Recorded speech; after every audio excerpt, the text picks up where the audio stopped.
सुप्रभात बच्चों, आज की हिंदी की कक्षा में आपका स्वागत है। मैं पूरी उम्मीद करती हूँ आप अपने घर पर बिल्कुल ठीक होंगे, स्वस्थ होंगे और अच्छे से इस समय में अपनी पढ़ाई पर भी ध्यान दे रहे होंगे। तो आइए कक्षा की शुरुआत करते हैं। आज का हमारी पाठ्य पुस्तक नव तरंग का पाठ 4 हम पढ़ेंगे, जिसका शीर्षक है 3 प्रश्न। तो पाठ का क्या नाम है बच्चों? 3 प्रश्न। इससे आपको समझ आ गया होगा, प्रश्नों की कुछ सवालों की बात अवश्य होगी इस पाठ के माध्यम से। तो आइए देखते हैं। एक छोटी सी कहानी है। एक राजा होता है और वह चाहता है कि वह बहुत ही ज़्यादा ताकतवर हो जाए, जो भी चाहे वो कर पाए। और इसके लिए उसको क्या करना होगा वह सोचता है। उसके दिमाग में प्रश्न आते हैं, तीन प्रश्न आते हैं। पहला होता है किन लोगों की बातें सुननी चाहिए। पहला प्रश्न क्या होता है? किन लोगों की बातें सुननी चाहिए। और दूसरा प्रश्न होता है किन लोगों की बातें हमें नहीं सुननी चाहिए।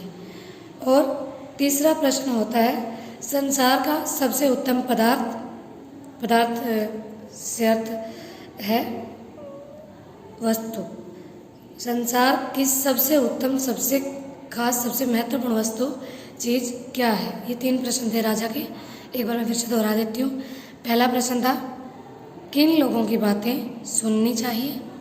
दूसरा प्रश्न था किन लोगों की बातें नहीं सुननी चाहिए। और तीसरा प्रश्न था संसार में सबसे महत्वपूर्ण, सबसे उत्तम, सबसे श्रेष्ठ वस्तु क्या है। तो ये प्रश्न जब उनके दिमाग में आते हैं तो राजा अपने सेनापति, अपने मंत्रियों सबसे बात करता है और इन प्रश्नों के उत्तर ढूंढने की कोशिश करता है। तो सब लोग अपने अपने लेवल पर, अपने अपने जितना उनका सामर्थ्य था, दिमाग का, समझ का, उसके आधार पर सब लोग जवाब देते हैं कि किसी भी काम को शुरू करने का समय वर्षा ऋतु से पहले होना चाहिए, किस महीने में होना चाहिए, हमें एक सूची पत्र बनाना चाहिए, हमें एक कैलेंडर बनाना चाहिए कि कब कौन सा काम होता है। लेकिन इसके साथ ही साथ उन बातों का वो जो उन्होंने उत्तर दिए हैं उनके ऊपर और प्रश्न आ जाते हैं कि हमें तो नहीं पता है।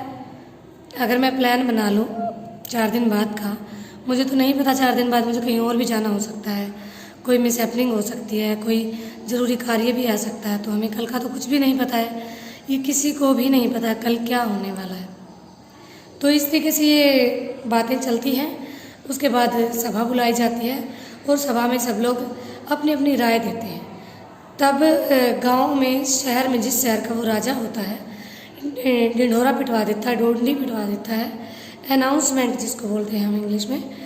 ये वर्ड आपने शब्द हो सकता है सुना ना हो। डोंडी जिसको बोला जाता है, गांव में कई बार कोई अनाउंसमेंट करनी होती है तो किसी पर्टिकुलर एक आदमी को भेज दिया जाता है जो गांव में आवाज़ लगा के माइक के थ्रू, माइक के द्वारा या अपनी आवाज़ के द्वारा वो बताता है लोगों को कि राजा ने ये आदेश दिया है। तो अभी राजा ने आदेश दिया कि जो भी इन 3 प्रश्नों के उत्तर राजा को दे देगा तो राजा उसको अच्छा इनाम भी देंगे और राजा उससे प्रसन्न भी हो जाएंगे। लेकिन राजा को अपने प्रश्नों के उत्तर नहीं मिलते। तो अंत में राजा को जब पता चलता है कि उसी शहर के बाहर कोई एक साधु रहता है अपनी कुटिया बनाकर, वो बहुत ही ज्ञानी है, बहुत ही महापुरुष है और बहुत ही पहुंचा हुआ है। पहुंचा हुआ का मतलब है बहुत ही ज्ञान उसने प्राप्त किया है और वो प्रसिद्ध भी है।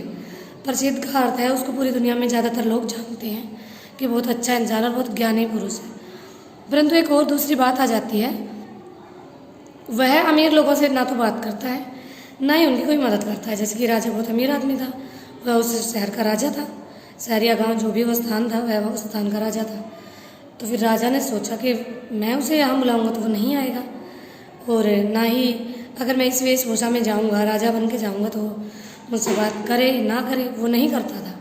वो सिर्फ दीन दुखियों, गरीबों, लाचारों की मदद करता था और उन्हीं से वो बात करता था। ये बातें हैं साधु के बारे में। साधु के बारे में बच्चों 4-5 बातें मैंने आपको बताई, अभी ध्यान से सुनेंगे आप। इस पर आधारित आपकी परीक्षा में प्रश्न भी आ सकते हैं, अभ्यास कार्य में प्रश्न हो सकते हैं। पहला था वह साधु बहुत ही महाज्ञानी, बहुत ही बुद्धिमान था। दूसरा, वह सिर्फ केवल गरीबों की मदद करता था, उन्हीं से बात करता था। अगला है नंबर 3 पर है वह प्रसिद्ध था, ज़्यादातर लोग उसको जानते थे। एक और है नंबर 4 कि वो अपनी कुटिया से बाहर या मतलब कुटिया को छोड़कर कहीं दूर नहीं जाते थे। कुटिया के आसपास उसने अपना बनाया हुआ था रैन बसेरा, कुटिया में रहता था, आसपास सब्जी फल वगैरह उगाता था और वहीं पर वो रहता था।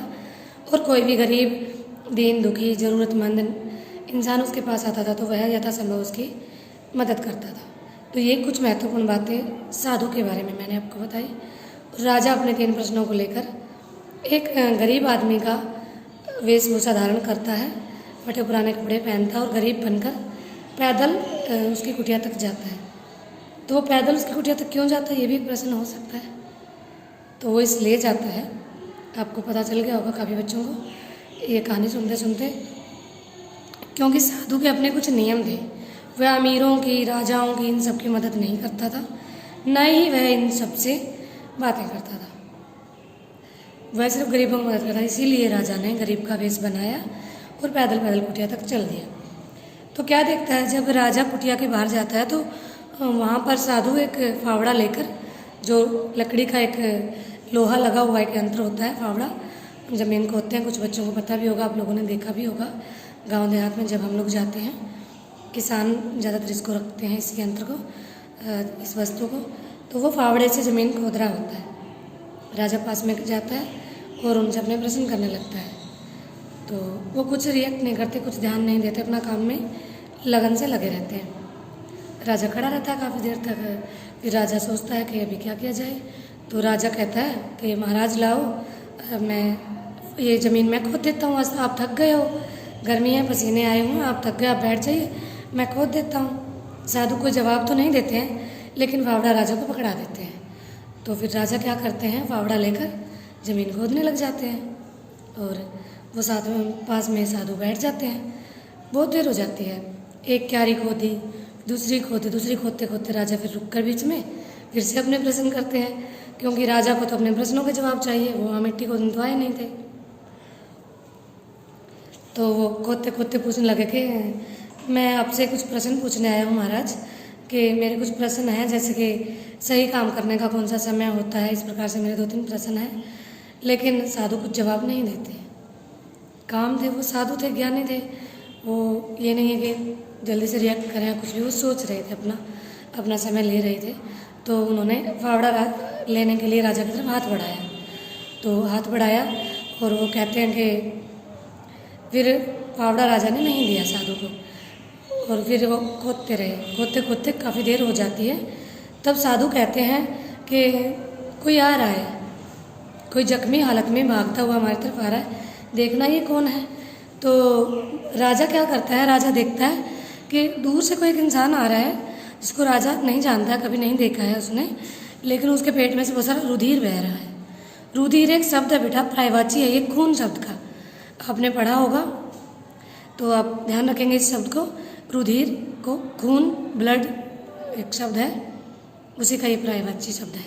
तो राजा फावड़ा रखता है, उस जख्मी हालत वाले इंसान को वहाँ लिटाता है, उसके जख्मों को धोता है पानी से और अपना रुमाल उसके जख्म पर बांध देता है।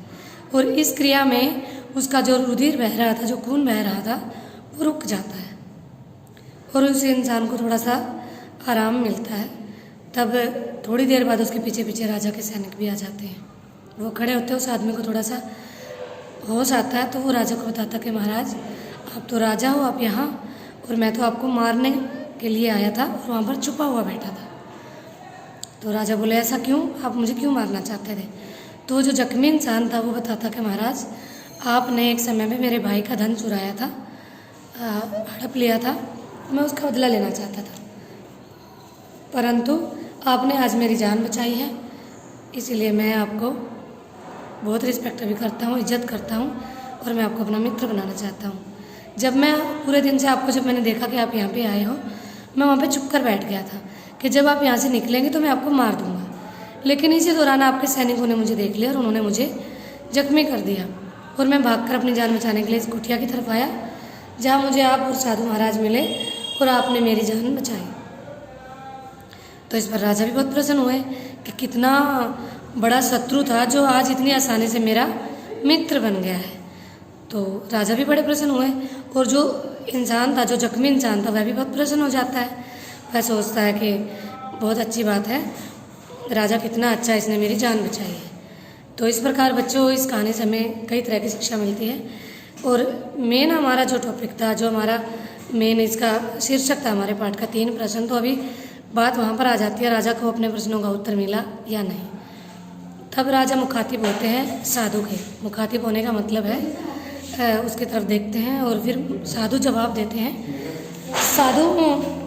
साधु कहते हैं, महाराज मैं उम्मीद करता हूँ कि आपको अपने प्रश्नों का उत्तर मिल गया होगा। सही समय, किसी भी कार्य को करने का सही समय क्या होता है। जैसे ही वह व्यक्ति जख्मी हालत में हमारे पास आया, आपने उसके घावों को साफ किया और उसकी मरहम पट्टी करी।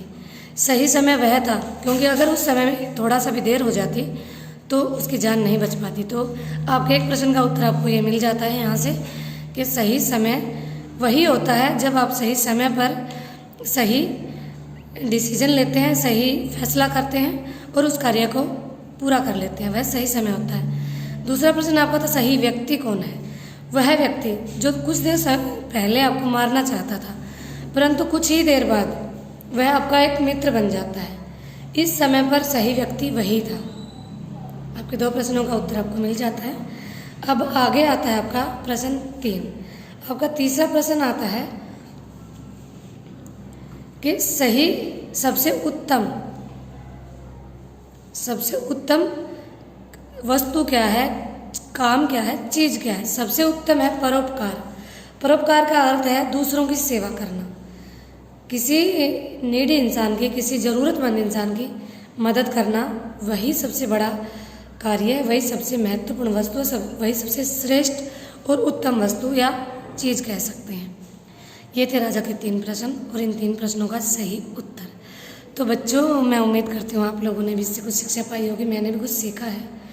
तो हमें कल की तरफ या पास्ट की तरफ नहीं जाना चाहिए। हमें नहीं सोचना चाहिए कि मुझसे ये गलती हो गई, पहले कोरोना हो गया था, हमारी पढ़ाई नहीं हो पाई, ये काम नहीं हुआ, या कल क्या होगा, हमारे स्कूल कब खुलेंगे, या कब क्या होगा, मैं क्या करूँगा क्या नहीं। वर्तमान, जो आज का समय, यही सबसे उत्तम समय है। हमें आज क्या काम करना है, छोटे छोटे प्लान बनाएं, छोटी छोटी योजनाएं बनाएं, उनको फॉलो करें, उन पर कार्य करें। जैसे मैं भी रोज़ प्लान बनाती हूँ कि मुझे आज क्या क्या विषय पढ़ना है, क्या पढ़ाना और क्या क्या कार्य करना है। आप भी ऐसे छोटे छोटे प्लान बनाएं और वो छोटे छोटे प्लान बनकर एक बड़ा आपका लक्ष्य हासिल करने में आपको मदद करेंगे और एक न एक दिन आप सफलता जरूर हासिल करेंगे। आप जरूर हासिल करेंगे। तो आज जैसे आपको किसी भी विषय का काम मिलता है, उसी दिन आपको वो काम को अच्छे से सीरियस पढ़ना है, उसका अभ्यास कार्य करना है और अपने स्वास्थ्य का, अपने परिवार का अच्छे से ध्यान रखना है और वर्तमान में हमें जीना है। अगर हमारा वर्तमान बच्चों अच्छा होगा, आज हमने अच्छे से जिया है, सही समय पर उठे हैं, अपने सही समय पर सारे कार्य किए हैं, किसी का दिल नहीं दुखाया है, कोई भी बुरा काम नहीं किया है, अपने माता पिता का दिल नहीं दुखाया है। ऐसा नहीं उन्हें बार बार आपको कहना पड़ता है बेटा उठो, नहा लो, पढ़ाई कर लो, ये कर लो, वो कर लो। तो ये सब ना सुनना पड़े। आप सही समय पर अपने सारे कार्य करें, अपने शिक्षकों की, अपने माता पिता की, अभिभावकों की, भाई बहनों की इज्जत करें, रिस्पेक्ट करें और सबका कहना मानें और अपने वर्तमान में जिए। अपना वर्तमान अगर अच्छा होगा तो भविष्य अवश्य ही अच्छा होगा। और आपके शिक्षकों का, अपने अभिभावकों का आप आशीर्वाद पाएँ हर समय। तो यही हमारे पाठ का आज का आधार था। मैं पूरी उम्मीद करती हूँ कि इस पाठ से आपको बहुत कुछ सीखने को मिला होगा और इस पाठ को आप अच्छे से 2 या 3 बार अपनी पुस्तक से पढ़ेंगे और इसका अभ्यास कार्य बहुत अच्छे से कर पाएंगे। धन्यवाद। आपका दिन शुभ हो। आशीर्वाद।